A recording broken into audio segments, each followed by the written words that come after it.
I'm a child trafficking and cult survivor, and I work with law enforcement undercover to expose and bring down corrupt organizations and cults. I was born and raised in an international religious cult where trafficking was one of the many forms of abuse. So, in addition to surviving 20 years of cult abuse, I know their patterns and their tactics, and I really like bringing them down. I'm going to tell you about some of these stories when I went undercover to tour these cult compounds, because if you're dark humor like me, you'll laugh a little bit, but it's also hilarious how they are operating in plain sight and the public just doesn't get it, doesn't know what to look for, doesn't know the pattern, doesn't know what really happens behind the scenes, but also doesn't know how to get information out of these people like I do. So I'll give you one of many examples of what that looks like. Recently, I toured a cult compound fully strapped, and I did have a partner with me who was like a bodyguard who was also fully strapped. We were actually invited there. They were giving us this full VIP tour of the compound. So what that looks like, and this is like stuff the public would not understand, but stuff that I can totally pick up on because red flaggy, okay? So they always have their PR person, like their PR group or people that are like, we're totally not a cult, we're totally normal, just telling the public like, yay, we're just good people. So this greeter guy meets us and he's like giving us this tour and he's like, up there on the hill, we're building this new something type of sanctuary and this thing that doesn't have windows and it's really private and soundproof. But I mean, it's not like we have secret meetings up there. And we're like, ah. Then, he's touring all these buildings. And by the way, we saw the cabin with the kids and like the things that we're not okay about what's really going on there. But, what they're showing us is this beautiful community and all these happy people that are definitely totally not being forced to work here.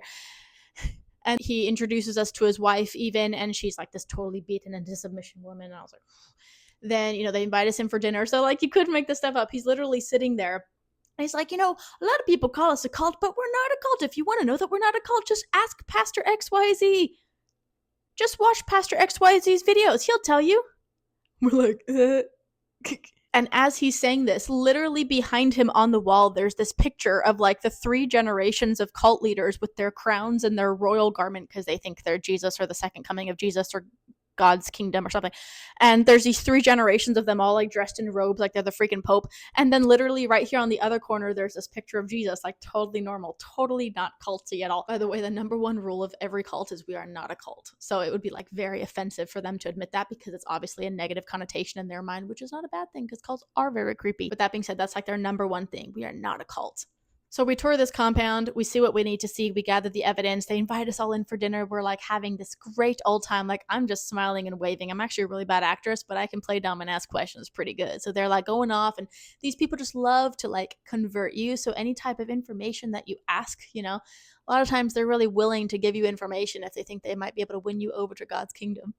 So yeah, it turns out this cult is actually one of the largest and most notorious, and it's been around since the 60s, since the Reagan administration, and it also owns both political parties and funds a lot of things, including food and media and a lot of other big things, and they're considered untouchable.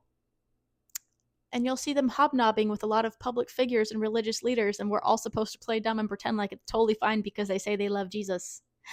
Remember, every cult has layers, and the outer layer is only what the public sees. The inner layers, or the inner workings, what's really going on, is only really known by the actual members, and normally only the leadership really knows what's going on. So I'll give you a few examples of what that looks like, and also how these cults operate in plain sight, how government officials are aware of them and even allow them to exist, and how local authorities are sometimes unable to touch them. I'm also going to tell you how a lot of religious leaders are associated but play dumb and pretend like they don't know they're a cult. And yeah, turns out this cult is heavily protected and not only funds both political parties and has a lot of ownership in a lot of big media companies as well as a lot of big food and corporations, but it also turns out they're untouchable and local authorities are aware of them. Even state authorities are aware of them, but there's not much they can do because they are untouchable. What does that mean? Follow me for more wild stories about exposing corruption.